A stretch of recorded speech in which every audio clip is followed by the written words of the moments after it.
ಪದಾರ್ಥಗಳನ್ನು ಇಟ್ಟು ಆಕ್ರೋಶವನ್ನು ವ್ಯಕ್ತಪಡಿಸಲಾಗಿದೆ.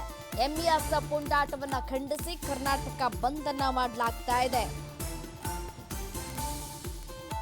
ವಿವಿಧ ರೀತಿಯಲ್ಲಿ ಪ್ರತಿಭಟನೆಯನ್ನ ಮಾಡಲಾಗ್ತಾ ಇದೆ. ಫ್ರೀಡಂ ಪಾರ್ಕ್ನಲ್ಲಿ ಎಂಇಎಸ್ ತಿಥಿ ಕಾರ್ಯವನ್ನ ಮಾಡಿ ವ್ಯಂಗ್ಯವನ್ನ ಮಾಡಲಾಗ್ತಾ ಇದೆ. ಮಂಡ್ಯದಲ್ಲೂ ಕೂಡ ನಾವು ಗಮನಿಸಿದ್ವಿ, ಹಸಿ ಹುಲ್ಲು ಒಣ ಹುಲ್ಲು ತಲೆ ಮೇಲೆ ಇಟ್ಕೊಂಡು ಹೋರಾಟವನ್ನ ಮಾಡಿದ್ರು, ರಸ್ತೆಯಲ್ಲಿ ಮಲಗಿ ಹೋರಾಟವನ್ನ ಮಾಡಿದ್ರು, ಆಕ್ರೋಶವನ್ನ ಕೂಡ ವ್ಯಕ್ತಪಡಿಸಿದ್ರು. ಕನ್ನಡಿಗರಿಗೆ ಅವಮಾನ ಆಗ್ತಾ ಇದೆ, ರಾಜ್ಯ ಸರ್ಕಾರ ಒಂದು ನಿರ್ಧಾರವನ್ನ ಕೈಗೊಳ್ಳಬೇಕು, ರಾಜ್ಯ ಸರ್ಕಾರ ಇದಕ್ಕೆ ಕಡಿವಾಣ ಹಾಕಬೇಕು ಅನ್ನುವಂತಹ ಮಾತುಗಳನ್ನ ಕೂಡ ಕೇಳ ಸಿಗ್ತಾ ಇತ್ತು. ಇದೀಗ ತಿಥಿ ಕಾರ್ಯವನ್ನ ಮಾಡಿ ವ್ಯಂಗ್ಯವನ್ನ ಆಡಲಾಗ್ತಾ ಇದೆ. ಸಮಾಧಿ ಮೇಲೆ ತಿಥಿ ಪದಾರ್ಥಗಳನ್ನ ಇಟ್ಟು ಆಕ್ರೋಶವನ್ನ ವ್ಯಕ್ತಪಡಿಸ್ತಾ ಇರುವಂತಹ ಮಾಹಿತಿ ಸದ್ಯಕ್ಕೆ ಲಭ್ಯ ಆಗ್ತಾ ಇದೆ. ಎಂಇಎಸ್ ಪುಂಡಾಟವನ್ನ ಖಂಡಿಸಿ ಪ್ರತಿಭಟನೆಯನ್ನ ಕೂಡ ನಡೆಸಲಾಗ್ತಾ ಇದೆ. ಪ್ರತಿಭಟನೆಯ ಕಾವು ಕೂಡ ಹೆಚ್ಚಾಗ್ತಾ ಇರುವಂಥದ್ದು. ಟೌನ್ ಹಾಲ್ನಲ್ಲಿ ಇದೀಗ ಈ ಒಂದು ಎಂಇಎಸ್ ತಿಥಿ ಕಾರ್ಯವನ್ನ ಮಾಡಲಾಗ್ತಾ ಇರುವಂಥದ್ದು.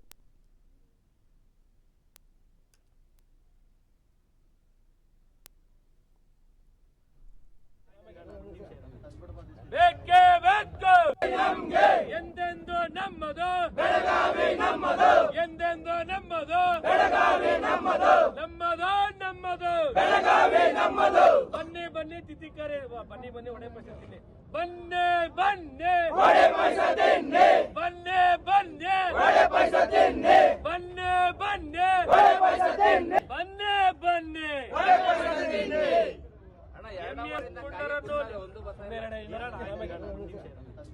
ಬೇಕೇ ಬೇಕು ನಮ್ಗೆ, ಎಂದೆಂದು ನಮ್ಮದು ಬೆಳಗಾವಿ, ನಮ್ಮದು ಎಂದೆಂದು ನಮ್ಮದು ಬೆಳಗಾವಿ, ನಮ್ಮದು ನಮ್ಮದು ನಮ್ಮದು ಬೆಳಗಾವಿ, ನಮ್ಮದು. ಬನ್ನಿ ಬನ್ನಿ ತಿಥಿ ಕಾರ್ಯ, ಬನ್ನಿ ಬನ್ನಿ. ಈಗಾಗಲೇ ಕರ್ನಾಟಕ ಬಂದ್ ನಡೀತಾ ಇದೆ. ಬಂದ್ ಸಂದರ್ಭದಲ್ಲಿ ಯಾರಾದರೂ ಮಿತಿ ಮೀರಿದ್ರೆ ಬಂಧನದ ಎಚ್ಚರಿಕೆಯನ್ನ ಕೊಟ್ಟಿದ್ದಾರೆ ಸಚಿವರು. ಬೆಂಗಳೂರಿನಲ್ಲಿ ಗೃಹ ಸಚಿವ ಜಿ ಪರಮೇಶ್ವರ್ ಎಚ್ಚರಿಕೆ ಕೊಟ್ಟಿದ್ದಾರೆ. ಬಂದ್ ಸಂಬಂಧ ಎಲ್ಲ ರೀತಿಯ ಎಚ್ಚರಿಕೆಯ ಕ್ರಮವನ್ನ ತೆಗೆದುಕೊಳ್ಳಬೇಕು.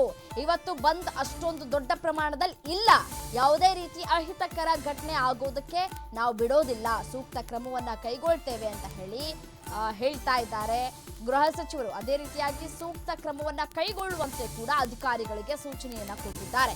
ಪೊಲೀಸ್ ಇಲಾಖೆಗೆ ಈಗಾಗಲೇ ಮಾಹಿತಿ ಕೂಡ ರವಾನೆಯನ್ನ ಮಾಡಲಾಗಿರುವಂಥದ್ದು. ಈಗಾಗಲೇ ಹೇಳಿಕೆಯನ್ನ ಕೂಡ ಕೊಟ್ಟಿದ್ರು ದಯಾನಂದ್ ಅವರು.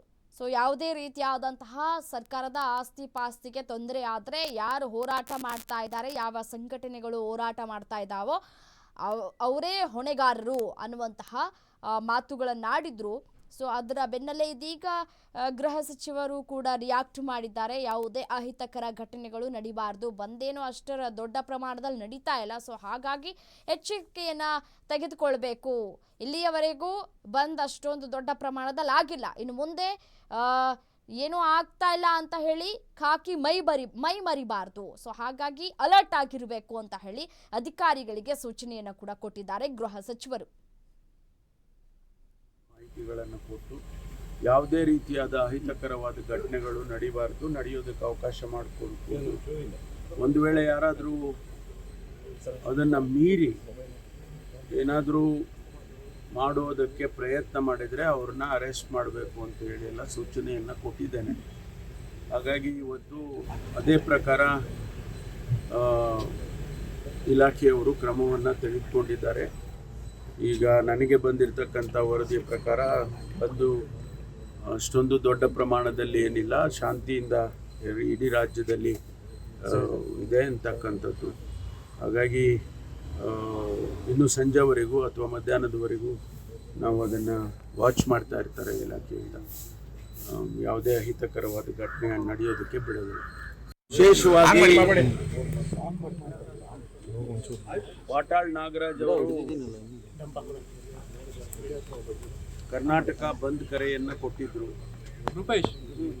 ನಾವು ಕಳೆದ 3-4 ದಿವಸದಿಂದ ಇಡೀ ರಾಜ್ಯದಲ್ಲಿ ಬಂದ್ ಮಾಡ್ತಕ್ಕಂಥ ವಿಚಾರದಲ್ಲಿ ಎಲ್ಲ ರೀತಿಯ ಎಚ್ಚರಿಕೆಯ ಕ್ರಮಗಳನ್ನು ತೆಗೆದುಕೊಂಡಿದ್ದೇವೆ.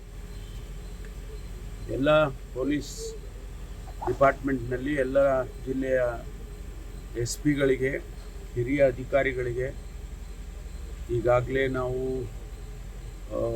DG ಅವರು ಮತ್ತು ಕಮಿಷನರು ಸೆನ್ಸಿಟೈಸ್. ಕರ್ನಾಟಕ ಬಂದ್ಗೆ ಥಿಯೇಟರ್ ಮಾಲೀಕರು ಸಾಥ್ ಕೊಟ್ಟಿದ್ದಾರೆ. ಬೆಂಗಳೂರಿನಲ್ಲಿ ಮಾರ್ನಿಂಗ್ ಶೋ ಯಾವುದೂ ಕೂಡ ಆಗಿಲ್ಲ, ಯಾವುದೂ ಕೂಡ ನಡೆದಿಲ್ಲ. ಎಲ್ಲಾ ಥಿಯೇಟರ್ಗಳಲ್ಲಿ ಮಾರ್ನಿಂಗ್ ಶೋ ಕ್ಯಾನ್ಸಲ್ ಆಗಿದೆ. ಮಲ್ಟಿಪ್ಲೆಕ್ಸ್ಗಳಲ್ಲೂ ಕೂಡ ಮಾರ್ನಿಂಗ್ ಶೋಗಳನ್ನ ರದ್ದು ಮಾಡಲಾಗಿದೆ. ಯಾವ ಚಿತ್ರಮಂದಿರಗಳಲ್ಲೂ ಕೂಡ ಬೆಳಗಿನ ಚಿತ್ರ ಪ್ರದರ್ಶನ ಆಗಿಲ್ಲ, ಕ್ಯಾನ್ಸಲ್ ಆಗಿದೆ. ಸೊ ಹಾಗಾಗಿ ಯಾವ ಚಿತ್ರಮಂದಿರಗಳು ಕೂಡ